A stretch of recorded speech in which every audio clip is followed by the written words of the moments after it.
আমাদের সম্মানিত মডারেটর বিগত 16 বছরের জায়গাগুলো থেকে শিক্ষার কথা বললেন।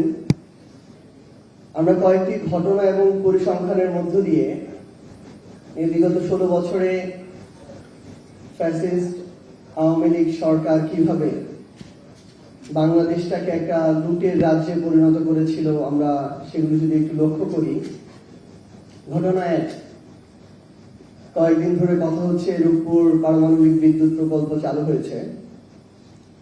এটা আমরা জানি যে রাশিয়ার প্রতিষ্ঠান রোসাটম তাদের তত্ত্বাবধানে এটি হয়েছে এবং এটার জন্য রাশিয়া থেকে ঋণ সহায়তা হিসেবে এই প্রজেক্টের যে অর্থ সেটা নেওয়া হয়েছে ঋণ সহায়তা, যার পরিমাণ প্রায় 1,20,000 কোটি টাকা।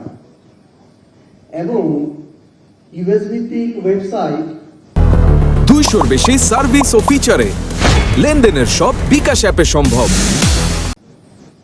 গ্লোবাল ডিফেন্স কর্প তারা তাদের পরিসংখ্যানে বলছে যে এই যে 1,20,000 কোটি টাকার প্রজেক্ট, এই প্রজেক্টটা করতে টিউলিপ সিদ্দিকীকে সামনে রেখে, একজন নেগোশিয়েটর হিসেবে রেখে, টিউলিপ সিদ্দিকী, শেখ রেহানা, সজীব ওয়াজেদ জয় এবং শেখ হাসিনা, এই সিন্ডিকেট শুধু একটা প্রজেক্ট থেকে 50,000 কোটি টাকা কমিশন নিয়েছে, যেগুলো মালয়েশিয়ার বিভিন্ন ব্যাংকের মাধ্যমে বিদেশে বিভিন্নভাবে পাচার করে নেওয়া হয়েছে। এইভাবে বাংলাদেশে বিগত 16 বছরে আমরা দেখেছি মেগা প্রজেক্টের নামে মেগা ডাকাতি হয়েছে এবং এগুলোর মধ্য দিয়ে দিন শেষে আমাদের যে প্রয়োজনীয় যে মেগা প্রজেক্টগুলো ছিল সেগুলোকেও দীর্ঘমেয়াদে বাংলাদেশের মানুষের উপরে, দেশের উপর একটা বোঝা হিসেবে অবতারণ করা হয়েছে। ঘটনা দুই, আমরা আদানি নিয়ে একটা বিশাল আলোচনা আমরা দেখেছি কিছুদিন আগে, কয়েক বছর আগে, যাকে নরেন্দ্র মোদীর কেশিয়ার বলা হয়। তো আমরা দেখলাম যে আদানির সাথে বাংলাদেশের একটা চুক্তি হলো।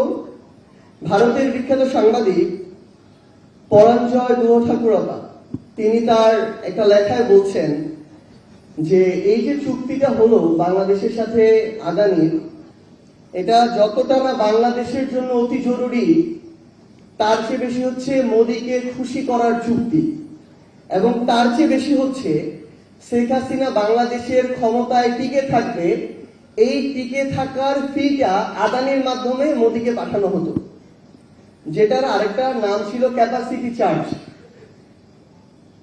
আপনি তার বিদ্যুৎ ক্রয় করেন আর না করেন, প্রতি বছর আপনাকে $450 মিলিয়ন তাকে আপনার ক্যাপাসিটি চার্জ দিতে হতো।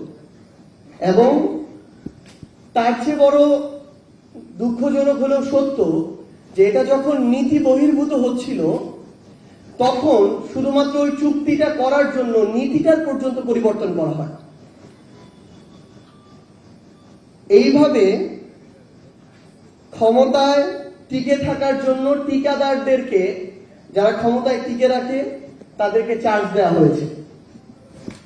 আমরা যদি আরেকটা পরিসংখ্যান দেখি, ভাই একটু আগে বলেছিলেন 2009 সালে আমাদের ঋণের পরিমাণ ছিল 2,76,000 কোটি টাকার মতো যখন আওয়ামী লীগ ক্ষমতা আসলো, এবং তাদের পতন হওয়ার সময় 24 অগাস্টে বাংলাদেশের ঋণ প্রায় 18,36,000 কোটি টাকা,